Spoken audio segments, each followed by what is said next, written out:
Le 13 juillet 2019, Serena Williams a marqué, mais aurait pu grandement marquer l'histoire du sport mondial, devenant par sa participation la plus vieille finaliste à fouler le gazon londonien de Wimbledon, soit 24 ans après ses débuts professionnels. Elle avait l'occasion, si elle remportait ce tournoi, de devenir la tenniswoman la plus titrée en individuel sur les grands chelems à égalité avec la légende Margaret Smith Court. Les possibilités pour Serena Williams se multiplient, mais elle peine à atteindre ce prestigieux record.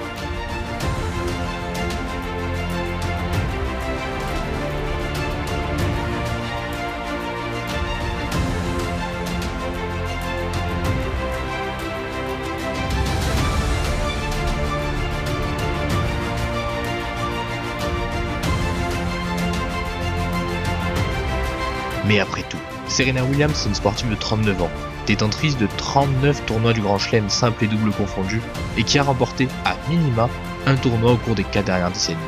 Une sacrée performance. Sa carrière est marquée par son éclosion, ses sommets, ainsi que ses descentes aux enfers, mais qui se sont toujours terminés par d'incroyables comebacks.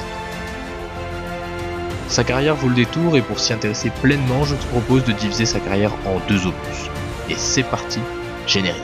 Salut, c'est Romain. Et moi c'est H. Nous sommes 2 amis passionnés de sport, de connaissances, de bouffe. Bref, des amis d'enfance. Notre objectif ? De partager un univers liant culture et fitness sur une même chaîne. Rome et H. Comment Serena Williams alterne-t-elle entre un statut de tenniswoman dominant le tennis mondial à celui de tenniswoman en déclin, miné par les blessures ? Nous terminons cette vidéo partie 1 sur la 175e place de Serena Williams en 2011.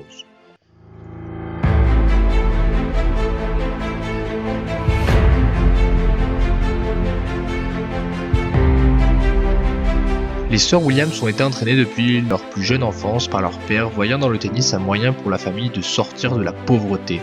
Rapidement, les entraînements initialement sur des terrains délabrés portent leurs fruits, et Vénus, comme Serena, grimpe les échelons, formant d'ailleurs un double de prestige, performant dès les catégories jeunes. Travaillant énormément, Serena est chez les moins de 10 ans américaines la number one. Mais au-delà du travail, nul ne peut contester le talent hors norme de la prodige américaine qui effectue ses débuts sur le circuit pro à seulement 14 ans au tournoi de Québec en 1995. Cependant, c'est en 1997 que l'étoile montante du tennis américain intègre pour la première fois le tableau final d'un tournoi WTA.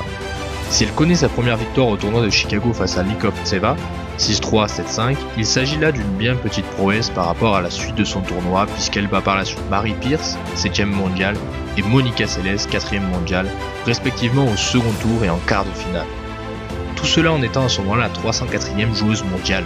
Si la saison de 1997 permet à la joueuse américaine de se mesurer au gratin du tennis mondial, elle démontre l'étendue de son talent en 1998 en éliminant régulièrement des joueuses du top 20 alors qu'elle n'a seulement 17 ans.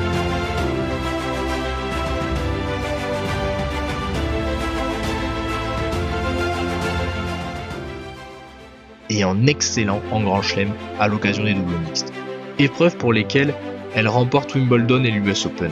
Elle termine cette saison à la 20e place mondiale.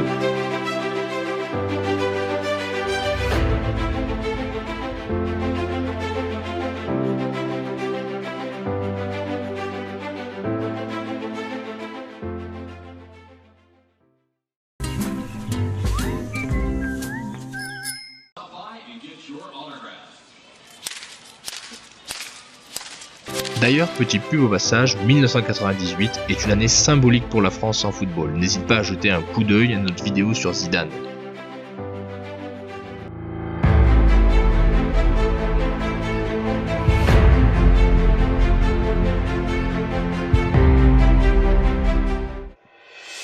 L'année 1999 marque le début de la moisson de titres puisqu'elle remporte son premier titre WTA individuel à l'Open Gas de France.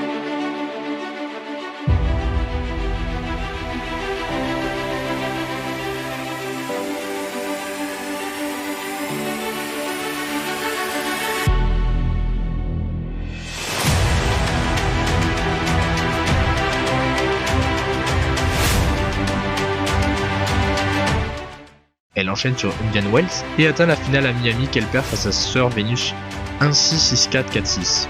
Blessée au cours de la saison, elle manque quelques rendez-vous.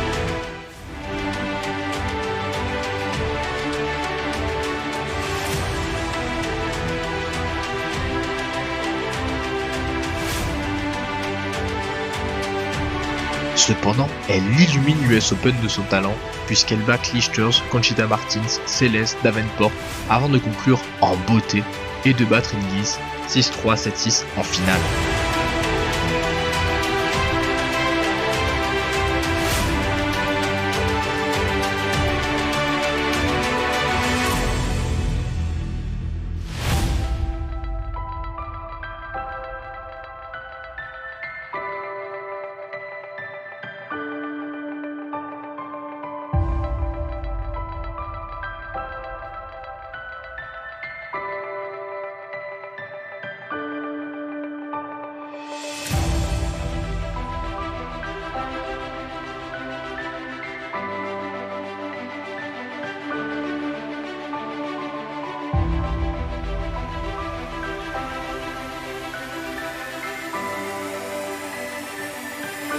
C'est ainsi que son premier grand chelem en simple lui tend les bras, à seulement 18 ans. Au cours de l'année 2000, elle confirme les espoirs placés en elle et pratique un tennis avec un style de jeu intense et des frappes de balles appuyées mais risquées depuis le fond de court, en remportant consécutivement Roland Garros,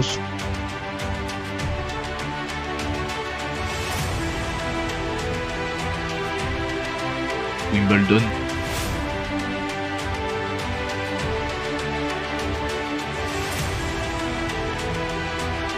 l'US Open en 2002 et l'Open d'Australie en 2003. Elle devient la 5e joueuse de l'histoire à avoir remporté les 4 tournois du Grand Chelem consécutivement. Il convient de souligner qu'en réalité, toutes ces finales ont opposé les sœurs Williams. Par ses victoires, Serena entre déjà à 22 ans au panthéon du tennis mondial par ses exploits, sa maîtrise de l'art tennistique et son mental lui permettant de retourner des situations impossibles.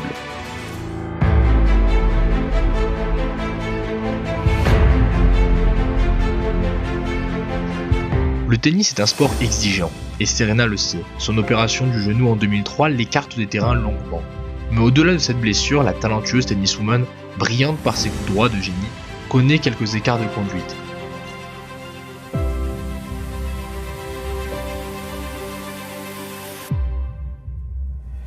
Son match à Melbourne en 2005, 2-6, 7-5, 8-6, est de toute beauté et témoigne une nouvelle fois de sa capacité à se dépasser.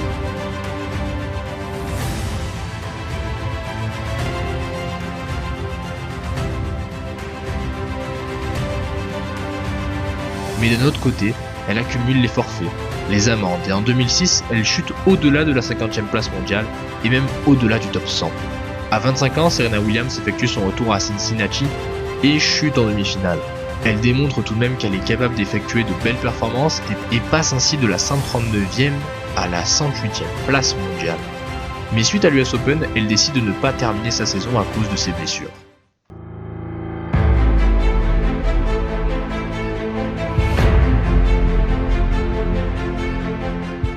En janvier 2007, Serena Williams pratique un tennis de rêve et bat sèchement en finale de l'Open d'Australie Sharapova 6-1, 6-2. Si des observateurs prédisaient la fin de la carrière de la grande sportive américaine, elle démontre qu'elle reste présente dans les grands rendez-vous. Son retour, bien qu'excellent, démontre qu'elle n'est plus la joueuse hégémonique qu'elle était en 2003. En effet, elle peine à battre Justine Henin dans les grands rendez-vous comme à Roland Garros, Wimbledon ou bien encore l'US Open. La saison 2008, celle de ses 27 ans, lui est plus favorable puisqu'elle remporte quelques tournois prestigieux comme celui de Miami. Mais le tennis féminin de cette année-là est marqué par une grande mouvance, surtout dans le top 10. Pour preuve, 6 tenniswomen peuvent prétendre au trône de numéro 1 mondial à la sortie de l'US Open 2008. Et tu devines quoi ?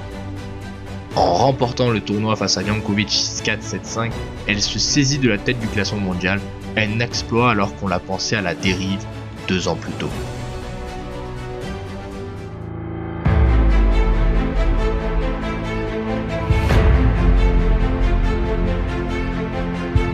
La saison suivante, si sur terre battue elle effectue de mauvaises performances, elle remporte son 3e Wimbledon. Mais son année 2009 est plutôt marquée par son écart de conduite en demi-finale de l'US Open qui lui coûte le match. En fin de saison, elle remporte son second Masters et redevient numéro 1 mondial. Elle est d'ailleurs désignée championne du monde en simple et en double après avoir remporté 5 grands chelems en 2009, 3 en double et 2 en simple. En 2010, dès l'Open d'Australie, elle rentre un peu plus dans la légende puisqu'elle devient la première joueuse à remporter un grand chelem en simple et en double au cours de 3 décennies différentes. En compagnie de sa sœur, elle s'adjuge Roland Garros en double et Wimbledon en simple, après cette défaite de Zvonareva 6-3, 6-2. Mais ses blessures ne la laissent pas tranquille. Elle doit donc déclarer forfait pour la suite. Elle termine la saison à la 4ème place mondiale, mais aurait-elle pu imaginer que cette blessure allait l'entraîner dans les profondeurs du classement WTA ? Comment une sportive de cette trempe peut-elle contempler avec impuissance son corps faire face à des blessures récurrentes, l'empêchant de revenir sur le court ? À presque 30 ans, abandonner ou continuer ? Ce qui est certain, Serena Williams est en juillet 2011 175e mondiale.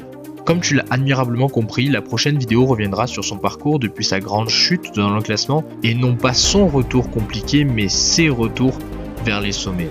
Je te remercie de nous avoir suivis, n'hésite pas à t'abonner, c'était H. Juice.